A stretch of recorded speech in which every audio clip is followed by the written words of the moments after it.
শেষ ঠিকানার কারিগর মনু মিয়া। কারো মৃত্যু সংবাদ শুনলেই ঝড় বৃষ্টি কিংবা রাতে বিরাত উপেক্ষা করে খুন্তি কোদাল সহ প্রয়োজনীয় খনন যন্ত্রপাতি নিয়ে ঘোড়াই করে ছুটে যেতেন কবরস্থানে। পরম দরদ আর অপার ভালোবাসা দিয়ে তিনি সাজাতেন মুসলিম সম্প্রদায়ের শেষ ঠিকানা কবর।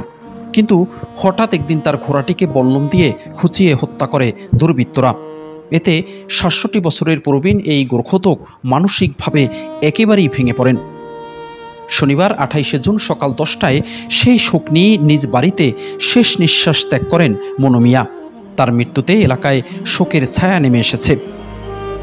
জীবনের প্রায় অর্ধশত বছর তিনি ব্যয় করেছেন কবর খননের মতো মহান কাজে, বিনিময়ে কখনো কিছু চাননি।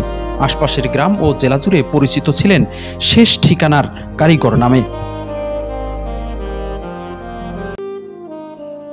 স্থানীয় সূত্র জানায়, কবর খুঁড়তে দূরের যাত্রায় দ্রুত পৌঁছাতে নিজের ধানি জমি বিক্রি করে কয়েক বছর আগে একটি ঘোড়া কিনেছিলেন মনু মিয়া। ঘোড়াটি সচল রেখেছিল তাকে। বাড়িতে মনু মিয়া ও তার স্ত্রী রহিমা বেগমের অনুপস্থিতিতে ঘোড়াটিকে মেরে ফেলে দুর্বৃত্তরা। এ নিয়ে বিভিন্ন গণমাধ্যমে প্রতিবেদন প্রকাশিত হয়। বিষয়টি ভাইরাল হওয়ার পর দেশ বিদেশ থেকে অনেকেই মনু মিয়াকে দামি ঘোড়াসহ নানা সহযোগিতা করতে চান, কিন্তু মনু মিয়া কারো সহায়তা নিতে রাজি হননি। তিনি শুধু সবার কাছে তার সুস্থতার জন্য দোয়া চেয়েছিলেন, আবার যাতে অন্যের জন্য কবর খুঁড়তে পারেন। কিন্তু আজকে তারই কবর খুঁড়ছে অন্যরা। কিশোরগঞ্জের ইটনা উপজেলার জয়সিদ্ধি ইউনিয়নের আলগাপাড়া গ্রামের বাসিন্দা মনু মিয়া ৫০ বছর ধরে বিনা পারিশ্রমিকে কবর খননের কাজটি করছেন তিনি। এজন্য কোনো সুবিধাও কারো কাছ থেকে নেননি।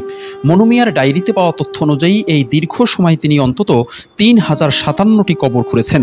একজন সুদক্ষ গোরখোদক হিসেবে মনু মিয়ার সুনাম ইটনা, মিঠাইমন, সাল্লা, আজমিরিগঞ্জ সহ পাশের এলাকায় ছড়িয়ে পড়েছিল। রাজধানীর বনানী কবরস্থান সহ দেশের নানা প্রান্তে তার কবর খোঁড়ার সুনাম রয়েছে। শুধু কবর খননই করে ক্ষান্ত হননি মনু মিয়া। এ পর্যন্ত যাদের কবর খুঁড়েছেন তাদের মৃত্যুর দিন তারিখ সব লিখে রেখেছিলেন নিজের ডায়েরিতে। জীবদ্দশার শেষ দিকে মনু মিয়া গণমাধ্যমকে জানিয়েছিলেন নিজ টাকায় হজে যাওয়ার আগ্রহের বিষয়টি। সে সময় তিনি বলেছিলেন, আমি খুব তাড়াতাড়ি ভালো হয়ে যাব, তোমরা সবাই আমার জন্য দোয়া করো। আমার কোনো টাকা পয়সা চাই না, শুধু দোয়া চাই। আমার একটাই ইচ্ছে, সুস্থ হয়ে হজে যাব, তবে নিজের টাকায়। অনেক মানুষ বলেছেন হজে পাঠাবে, আমি রাজি হইনি।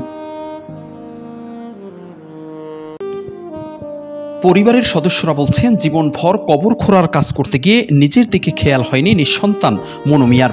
ফলে শরীরে নানা জটিল রোগ বাসা বাঁধে। রোগে কাবু হয়ে সম্প্রতি শয্যাশায়ী হন তিনি। গত ১৪ই মে তাকে রাজধানীর একটি বেসরকারি হাসপাতালে ভর্তি করা হয়। সেখানে চিকিৎসা শেষে কিছুটা সুস্থতা বোধ করলে তাকে বাড়িতে নেওয়া হয়েছিল, কিন্তু শনিবার সকাল থেকে তিনি আবার অসুস্থ হয়ে পড়েন।